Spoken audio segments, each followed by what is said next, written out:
Teh, di pantai selatan itu banyak ceritanya nih, versinya dari setiap orang tuh macam-macam. Nah, katanya di pantai selatan itu dikuasai oleh Ratu Nyi Roro Kidul. Coba Teh bisa diceritain nggak Teh? Sedikit versi Teh yang bisa dilihat. Mitos apa? Gimana? Adanya keberadaannya ada. Jadi begini ya, pernah suatu di bulan apa ya, 4 tahun yang lalu, saya didatangin satu wanita cantik, sangat cantik, luar biasa cantik, saya tidak mengenal. Dan beliau tidak membuka jati diri ya, beliau tidak membuka jati diri, cuman beliau datang di hari Selasa waktu itu, nggak tahu malam Rabu, pokoknya lupa saya. Nah, kamu datang ke tempat kami, ke tempat saya. Saya tanya dong, saya harus datang kemana? Karena saya tidak tahu tujuan, datangnya kemana. Nah, kamu harus datang ke tempat Pangandaran. Nah, jam sekian, waktu itu kamu harus nyampe sekitar jam 5 subuh. Di sana kamu akan dijemput oleh seseorang, kamu datangin tempat-tempat yang ditunjuk orang tersebut. Di Pangandaran. Nah, di Pangandaran itu. Nah, saya tanpa berpikir ini siapa ya, cantik banget gitu, dengan yang namanya penampilan kerajaan. Saya datang dong di hari yang ditentukan. Saya datang ke sana. Nah, di sana pas saya duduk tepat jam 5 kurang 5 menit. Nah, ada yang nyamperin tuh pakai baju biru, laki-laki, tapi logatnya Jawa. Katanya, Mbak ini mau ke tempat-tempat bersejarah ya. Kan gitu. Oh iya Mas, gitu. Ya udah pakai perahu saya aja, kan gitu. Dananya sekian. Karena memang syaratnya kalau dia ngasih dana itu jangan ditawar. Harus. Nah, oke, sudah. Oh ini mungkin. Nah, udah gitu, saya masuk dong ke arah kemana? Iya, tempat bersejarah. Nah, saya bertemulah dengan dengan makhluk yang saya lihat waktu datang ke rumah. Nah, saya pertanyakan juga, engkau siapa? Dan beliau mengatakan, nanti juga kamu tahu sendiri siapa saya. Udah, nah sudah kamu pulang. Jadi hanya berkisar di 3 jam. Saya 3 jam melanglang ke tempat-tempat tertentu. Terus saya istirahat sekitar jam 8 malam, saya pulang. Nyampe ke sini tepat lagi di jam 5. Sudah 4 hari, 5 hari setelah itu saya kedatangan kembali orang yang sama gitu. Terus kamu sekarang datang ke tempat peristirahatan saya. Tempat peristirahatan di mana? Gitu kan? Tempat peristirahatan saya di Pelabuhan Ratu. Nah, nanti kamu akan ditunggu oleh oleh manusia dan akan kami tunjukkan tempat pertemuan kamu dengan saya.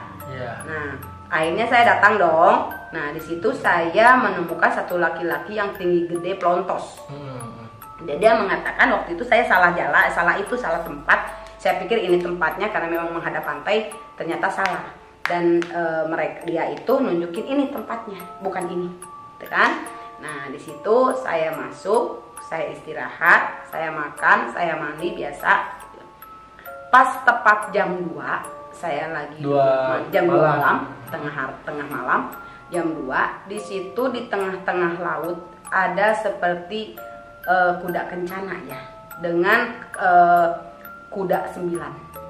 Maksudnya kuda kencana di depannya 9 kuda? Iya, 9 kuda. Jadi kudanya di depan, terusanan kencananya, dan ada yang namanya yang di belakang itu orang yang selalu datang kepada saya untuk menyuruh. Dan di situ entah siapa ya, saya belum mengenal. Cuman saya aneh, itu siapa ya? Itu kan indah banget, gitu kan, istimewa banget. Tengah laut lagi, ombaknya lagi besar gitu kan. Nah, tiba-tiba muncul dan beliau mengatakan, kamu tolong samperin saya ke pinggir pantai, gitu. Saya kan secara kayak dihipnotis, saya tidak takut tuh jam 2 loh. Takut, saya nyamperin di situ. Yang anehnya, si laut itu yang saya samperin itu membelah 2.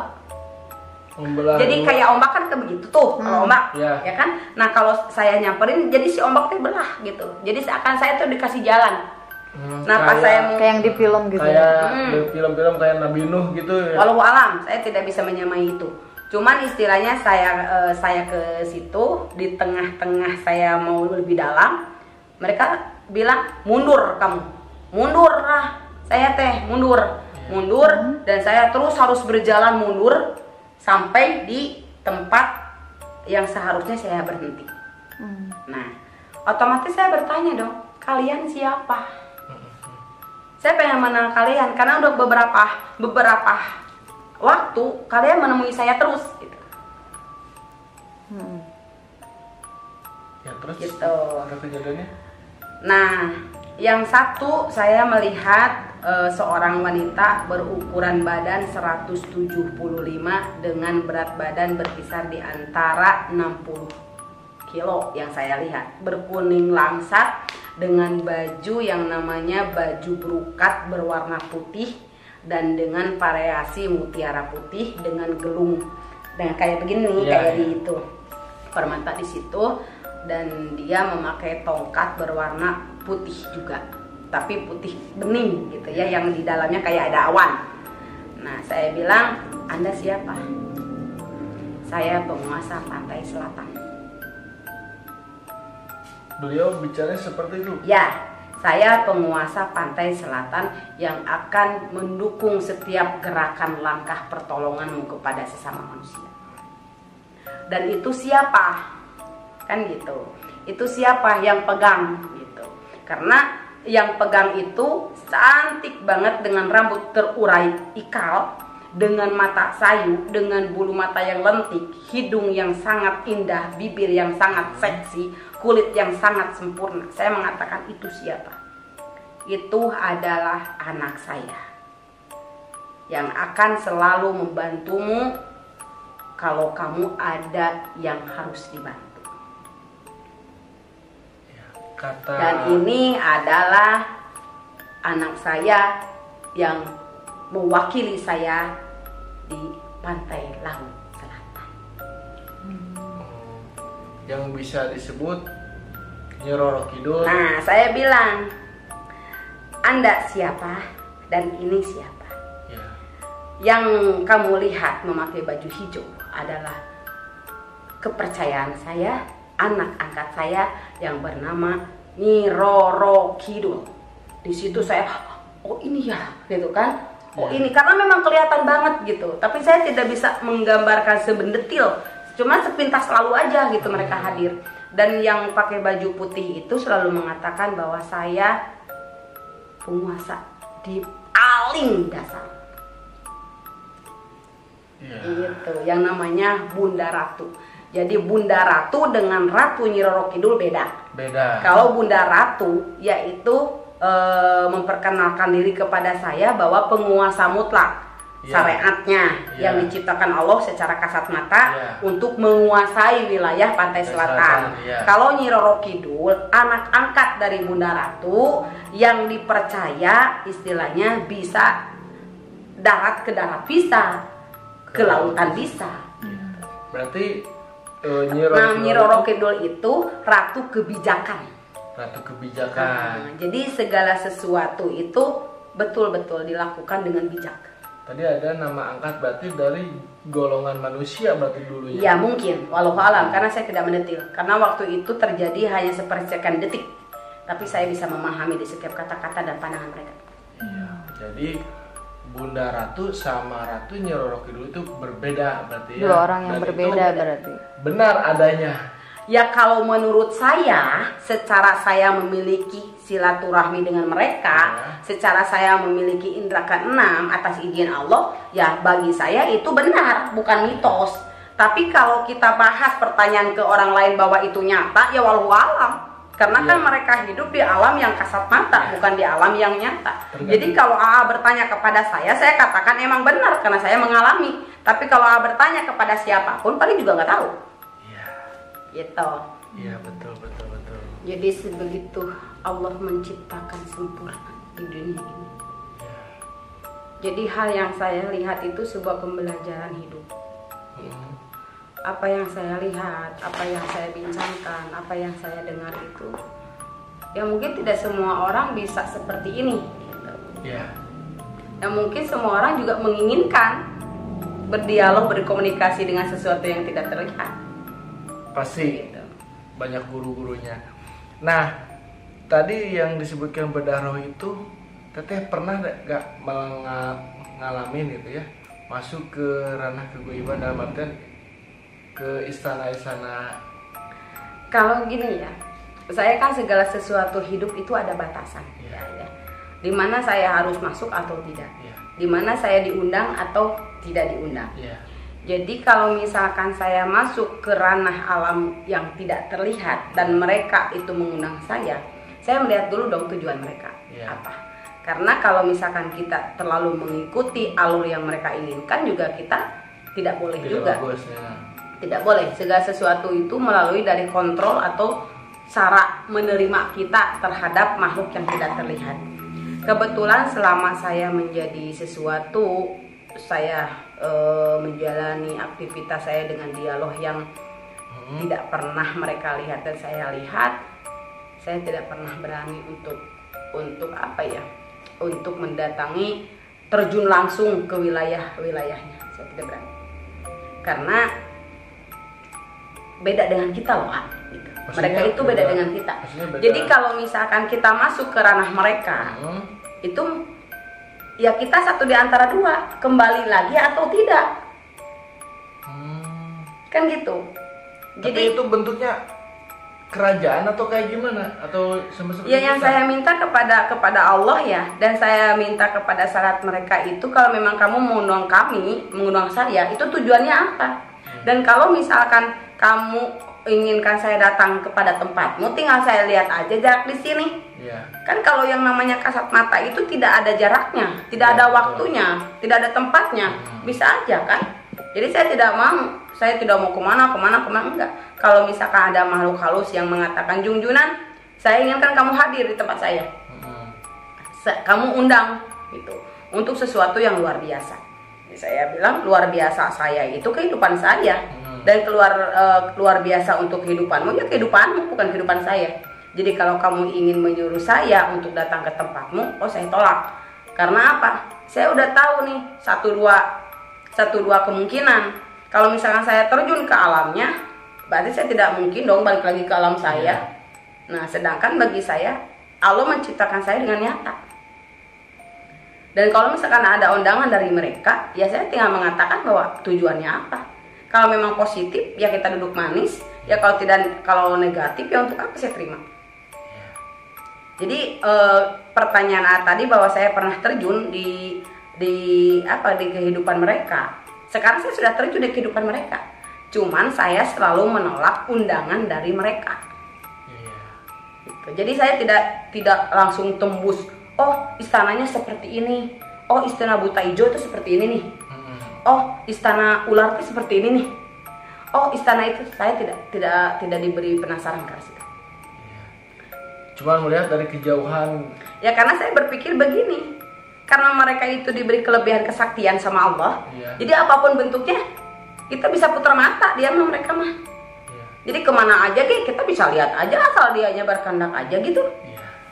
Jadi saya nggak seperti mereka yang mencari-cari gimana, enggak, saya nggak pernah mencari hal-hal yang aneh-aneh.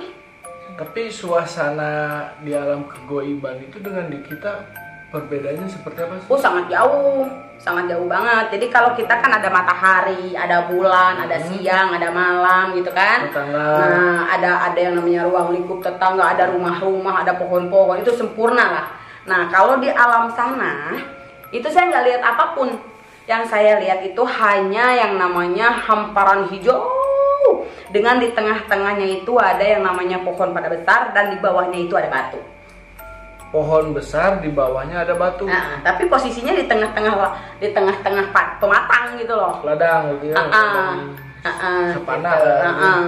Dan nggak ada yang namanya matahari tuh, nggak ada. Jadi ibaratnya gini, kita kan kalau mau hujan gede tuh ya, tapi belum turun hujannya, kan gelap tuh. Ya seperti itu kondisinya. Yang saya pernah mengalaminya seperti itu. Full itu semuanya. Ya saya lihat jalan beraspalkan hitam, terus saya lihat juga hamparan pematang sawah yang semuanya serba hijau, dan di tengah-tengahnya saya melihat satu pohon yang besar tinggi dan di bawah pohon tersebut ada batu. Dan saya duduk di situ, saya mengatakan saya di mana ini? Karena saya di rumah saya bukan ini, dan saya tidak melihat yang namanya rumah itu nggak ada. Nggak ada. Yang saya lihat hanya jalan, yang saya hanya lihat pematang sawah, dan saya hanya melihat satu pohon dan satu batu. Sudah. Saya lari ke sana, balik ke situ, saya lari ke sini, balik ke situ. Jadi nggak ada yang namanya, kan kita mah kalau mau ke Bandung nih ya, kita pakai mobil nyampe ke tujuan. Kalau ini mah nyampainya ke tujuan, kita mau pulang ke rumah kita, tapi tujuannya ke sana. Itu lagi, itu lagi. Makanya kenapa saya tidak mau diundang sama mereka? Saya nggak mau, karena sudah pengalaman awal gitu. Jadi kalau misalkan kita inginkan komunikasi dengan mereka, hati kita dulu yang harus kita olah, kita kontrol dulu, kita bersihkan dulu, gitu, supaya kita melihat tujuan mereka seperti apa. Karena yang ternyata saya pelajari, saya bisa komunikasi dengan mereka itu melalui hati. Mata ini tidak berfungsi bagi saya. Indra ini nggak berfungsi. Indra ini berfungsi untuk melihat manusia yang seperti saya, nyata. Tapi kalau kita melihat dari kasat mata, itu hati. Hati kita yang melihat. Dan jawabannya bahwa hati kita pun goib. Ya kan? Ya, hanya kita dan Allah yang tahu. Ya betul. Ya kan? Suamilah, anaklah, saudaralah, orang tua lah, belum tentu tahu hati kita. Ya. Nah, saya punya kesimpulan bahwa ternyata kita pun goib. Apanya? Hatinya. Ya. Gitu. Nah, saya bisa komunikasi dengan sesuatu yang tidak terlihat melalui hati. Dan mereka pun melihat saya itu melalui hati pula. Jadi kita itu harus lebih jeli, harus lebih pintar, harus lebih cerdas, harus lebih tahu maksud dan tujuan mereka. Nah, seperti itu. Karena baiknya mereka belum tentu baik yang kita maksud. Iya. Nah, pertolongan mereka belum tentu pertolongan yang membuat kita itu ke hal yang lebih baik. Iya. Seperti itu. Jadi harus ada yang namanya kontrol diri. Iya. Tuh. Selama Teteh bisa berdialog dengan hal yang kegoiban itu tidak menjurus ke hal-hal negatif dalam tanda kutip nyelenggorkan akidah. Nah, kalau masalah akidah itu termasuk tergantung fondasi ya, tergantung keimanan, keyakinan, kepercayaan, kan. Tergantung gini aja tuh banyak orang yang ngomong jangan datang ke paranormal, karena musyrik. Ya, betul. Nah, apa bedanya kalau orang sakit datang ke dokter? Iya. Iya kan? Betul. Kalau maksudnya untuk ikhtiar, karena Allah itu mewajibkan manusia hanya satu, yaitu ikhtiar. Selain ibadah-ibadah yang lain, selain sholat ya atau hal-hal yang lain, itu pasti diwajibkan kita ikhtiar. Ikhtiar kita dari setiap ujian atau penyakit yang diberikan Allah kepada kita, dan kita berikhtiar untuk kesembuhan. Nah, yang menyembuhkan siapa? Allah. Ya tetap Allah. Cuman perantaranya entah itu paranormal, entah itu dokter. Nah, kalau misalkan tujuannya untung dokter A menyembuhkan saya, itu juga udah musyrik. Iya, betul. Atau misalkan saya datang ke paranormal anu nih, alhamdulillah berkat paranormal anu itu saya sembuh, itu juga musyrik. Iya, betul. Tapi kalau kata-katanya saya akan mencoba mengobati diri saya, hidup saya atau penyakit saya ke dokter anu, mudah-mudahan Allah menyembuhkan. Iya. Jadi itu tergantung penilaian orang tersebut. Iya, betul. Jadi tidak ada yang namanya sifatnya musyrik selama kita masih memegang teguh keyakinan bahwa Allah itu segalanya. Iya. Ya kan kalau layak masyarakat umum kalau bersekutu dengan siluman atau hal-hal goibel itu termasuk ke dalam ranah musyrik. Nah, beda. Sekutu dengan yang namanya kita komunikasi itu beda. Kalau sekutu diibaratkan begini ya. A itu kan pengen kan sesuatu nih. Mujalah. Pengen kan sesuatu nih. Pengen sesuatu, misalkan saya nggak enak nih dihina orang. Saya nggak enak nih miskin terus. Saya ini nih. A itu tidak sadar bahwa Allah itu sudah menciptakan kita dengan takdir, dengan nasib, dengan jodoh, dengan rezeki. Betul. Ya kan, dengan celaka. Itu semua sudah ditentukan sama Allah. Tidak mungkin ada yang bisa melanggar karena takdir. Tapi karena A itu didorong oleh hal-hal yang menyakitkan, yang akhirnya A itu datanglah ke tempat sesuatu nih. Ya, dukun lah gitu. Jangan dulu katakan dukun. Dukun itu tergantung kitanya. Dukun itu tidak mencari orang loh. Iya, Gitu. kita yang mencari. Kita yang mencari perantaranya, kuncen lah, bukan Iya, dukun iya. kuncen. Ditempatkan ke suatu tempat, misalkan pengennya ke sini. Apa tujuannya? Pengen kaya. Enggak lah itu. Nah, itu sekutu. Kamu memohon ke sesuatu yang tidak pantas kamu memohonkan. Gitu. Tapi kalau misalkan yang namanya makhluk Allah yang kasat mata dengan makhluk Allah yang nyata bisa berdiskusi, itu keistimewaan. Iya, berarti tidak ada Gitu. kemusyrikan ya. Tidak ada kemusyrikan. Yang namanya Allah menyuruh kita silaturahmi, Iya. Silaturahmi itu kan tidak hanya dengan manusia. Betul. Kalau memang toh kebetulan Allah mengizinkan saya berkomunikasi dengan bersilaturahmi dengan makhluk yang tidak terlihat, kenapa tidak? Ya, termasuk dulu juga sejarahnya Nabi Sulaiman pun seperti itu. Nah, seperti itu. Iya. Jadi kalau misalkan ada yang mengatakan tanda kutip bahwa itu kemusyrikan, tergantung orang yang menilai sih. Iya. Gitu. Jadi kita tidak bisa menyalahkan mereka karena ajaran mereka atau mungkin akidah mereka atau mungkin keyakinan mereka itu kan kadang-kadang tidak sama walaupun satu alur. Iya, betul. Gitu. Betul. Tergantung hati mereka. Ya, tergantung penilaian mereka menganggap bahwa yang tidak terlihat itu musyrik atau tidak, itu tergantung dari penilaian mereka. Nah, tergantung hatinya juga. Iya. Jadi kalau misalkan kita terlalu mendengarkan orang-orang, itu terlalu kita tidak berkembang. Karena kita tidak hidup ini tidak harus mengikuti apa yang mereka katakan. Iya. Kita harus mengikuti akidah yang kita yakini, keimanan yang kita miliki, dan kepercayaan kita kepada Allah yang menciptakan kita. Iya. Jadi kalau misalkan bagus menurut kita, belum tentu untuk mereka. Iya. Tapi bagus mereka kita ikutin, kita pelajari bagusnya di mana, jeleknya di mana. Karena manusia itu atau siapapun atau apapun yang diciptakan sama Allah itu tidak yang sempurna kok. Ya. Tidak ada yang sempurna. Karena yang sempurna itu ya Allah sendiri. Iya. Subhanallah. Kan gitu. Subhanallah. Jadi misalkan gini nih, kita kan sekarang kemana nih gitu. Kalau memang saya melihat sesuatu, ya saya katakan saya melihat sesuatu. Ya kalau misalkan saya tidak melihat sesuatu, ya saya diam kan. Iya. Jadi apapun yang saya lihat, itu yang saya katakan. Iya. Makanya ada yang berbicara kepada saya bahwa kamu pengen tahu nggak sih kunci hidup? Gitu. Saya berdialog dengan sesuatu yang tidak terlihat ya. Dan pertanyaannya seperti itu. Kamu pengen tahu nggak sih arti hidup? Menurut yang tak kasat mata itu. Iya. Terus Dan saya jawabannya bicara, gimana? ya mau dong. Apa arti hidup? Gitu. Hatimu. Kamu ingin bahagia nggak sih? Banget. Gitu. Terus apa yang harus saya jalani dalam kebahagiaan?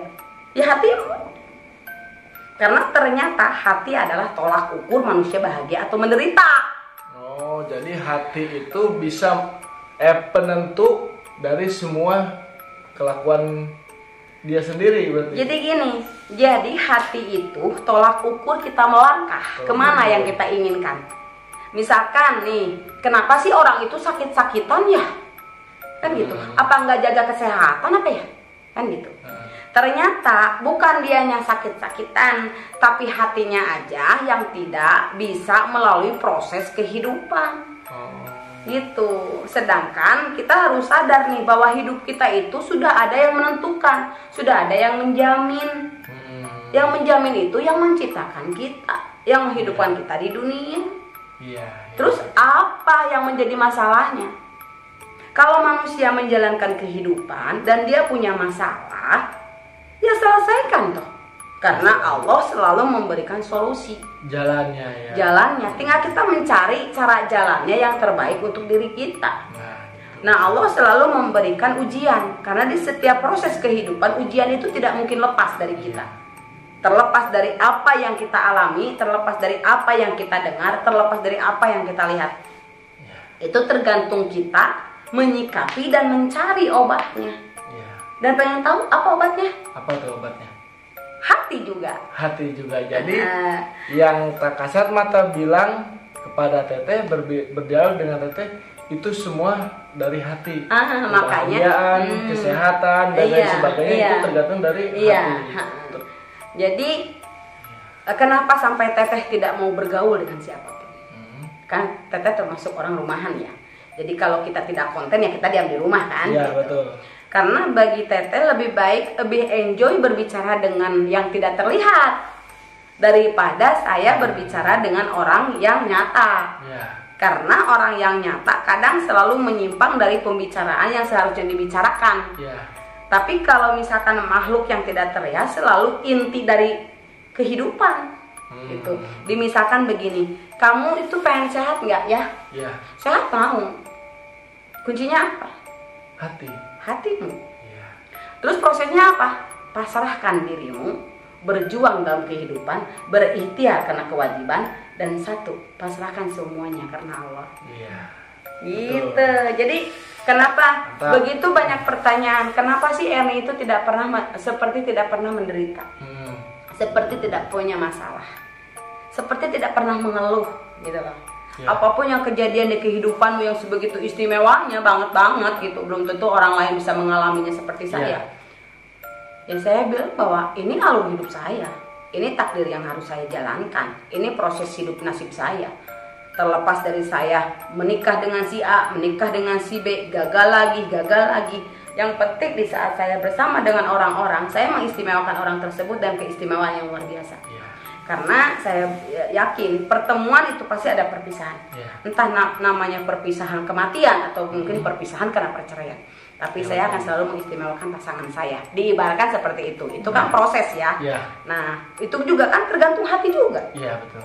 Nah, kita mendidik anak, kita membesarkan anak, kita membiayai anak, itu kan tidak lepas dari proses hidup. Iya, betul. Dan sampai mereka mengatakan, kamu tuh tidak pernah mengeluh. Ya untuk apa saya mengeluh? Untuk apa saya mengeluh kepada sesama manusia? Yang pro akan memberikan saya motivasi, memberi dukungan, yang kontra mentertawakan saya. Iya, betul. Sedangkan permasalahan yang kita hadapi bukan orang lain yang bisa menyelesaikan, tapi diri kita pribadi. Diri kita pribadi yang Ya. tahu jalannya. Iya, betul. Dan kalau misalkan kita sakit hati nih, satu kuncinya aja, Apa? supaya kita lebih sadar diri. Apa tuh? Jangan pernah menyalahkan orang lain di setiap kejadian-kejadian dalam hidup kita. Kalau bahasa Sunda mah teu itu sorangan gitu. Makan aja sama sendiri, karena permasalahan itu datang dari dirimu, bukan Iya. dari orang lain. Iya. Orang lain itu hanya mendukung dari semua kejadian. Iya. Jadi kalau misalkan yang namanya hati kita penuh dendam, penuh kecewa, penuh bla bla bla, gitu kan.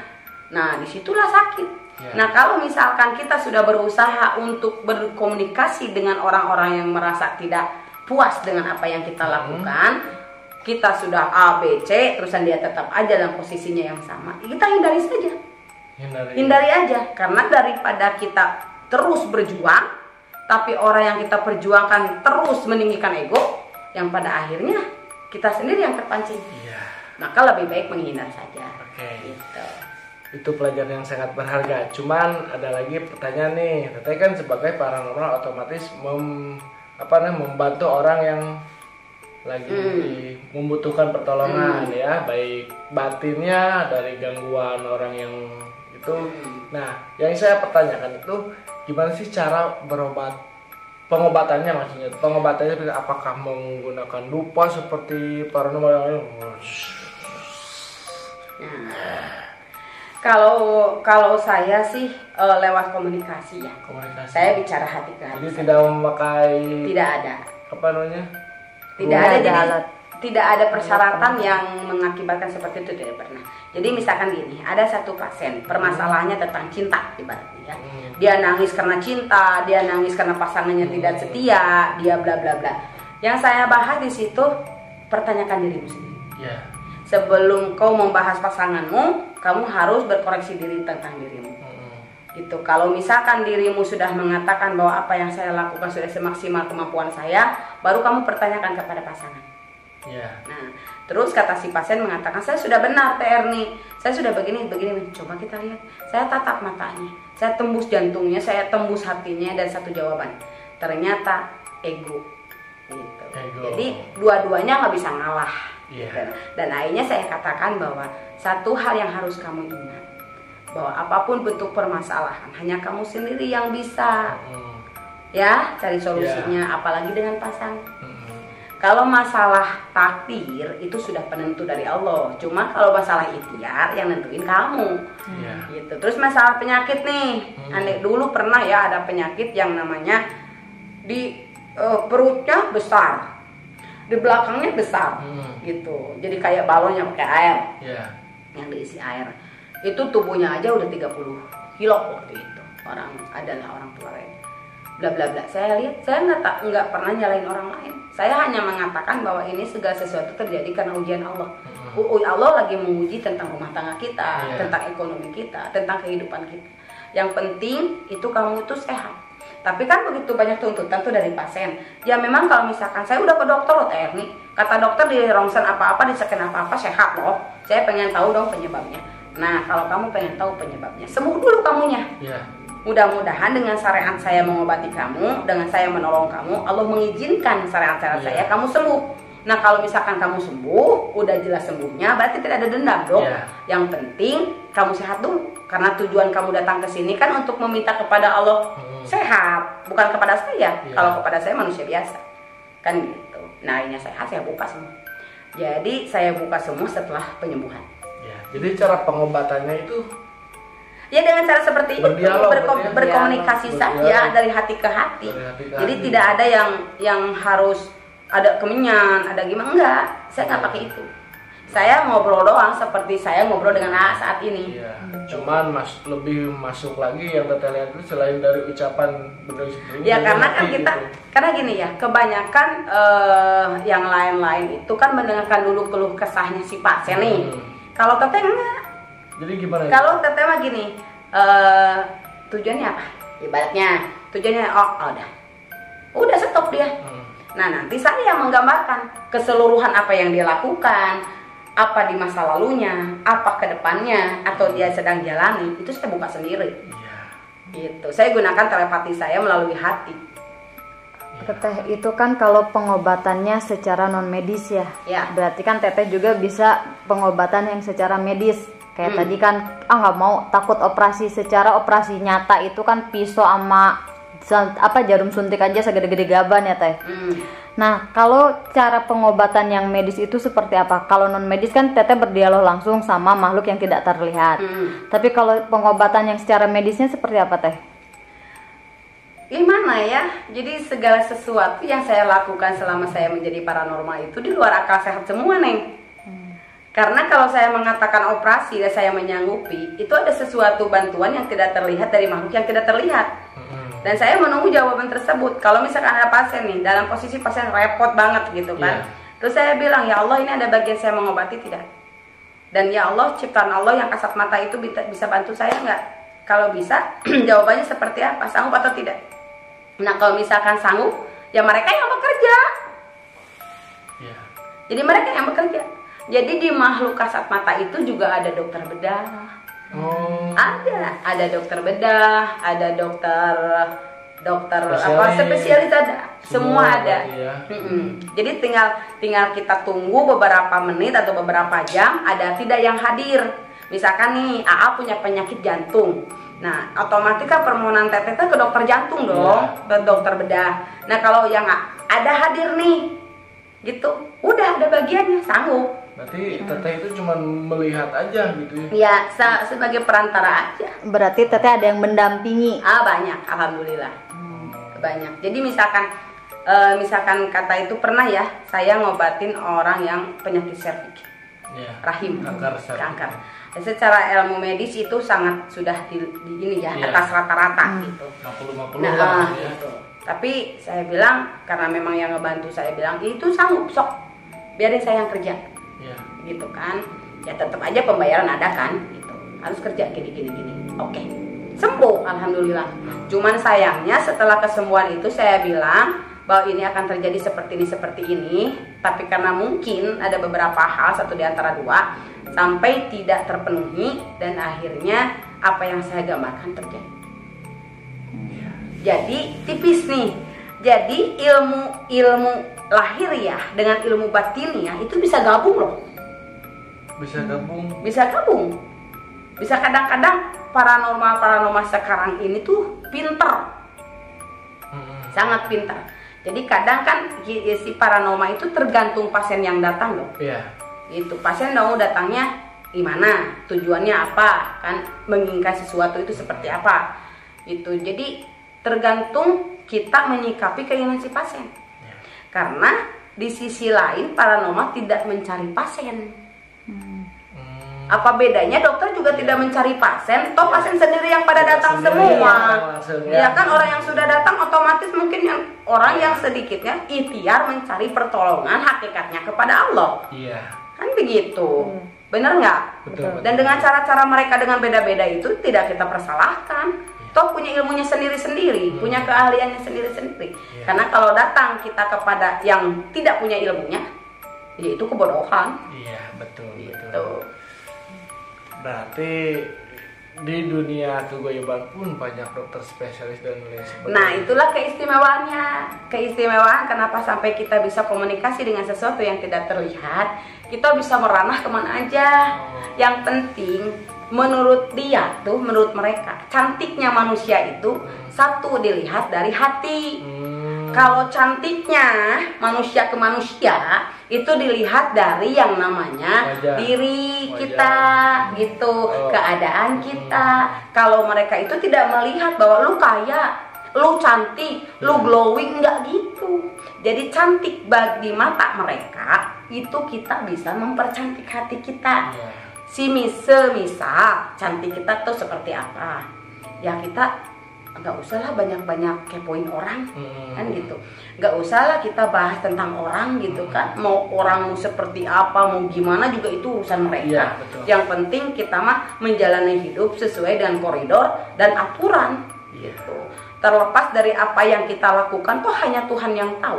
Kalau kita terlalu peduli orang lain juga nggak bagus. Tidak peduli juga nggak bagus. Ya udah, kita mah jalan gitu. Kita jalani kehidupan kita sendiri. Jadi makanya teteh asik berbincang dengan sesuatu yang tidak terlihat daripada dengan manusia yang nyata. Jadi itu yang disebutkan ilmu itu bedah roh itu Iya.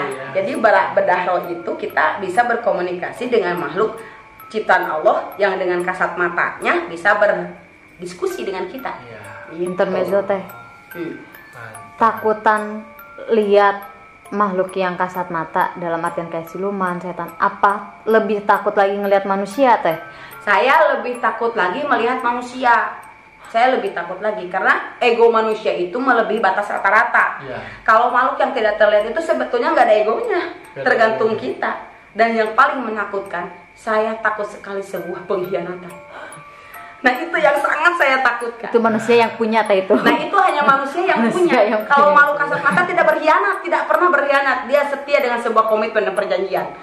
Perjanjiannya misalkan gini, gue sayang sama lu, apapun lu butuh gue ada. Dan itu ditepati sampai saat ini. Kalau manusia, apalagi pasangan kita, aku cinta sama lu, tapi di saat ada yang cantik lempar matanya. Nah itu yang saya takutkan. Karena bagi saya pengkhianatan itu satu penyakit yang tidak ada obatnya. Tell me pretty lies, look me in the face, tell me that you love me.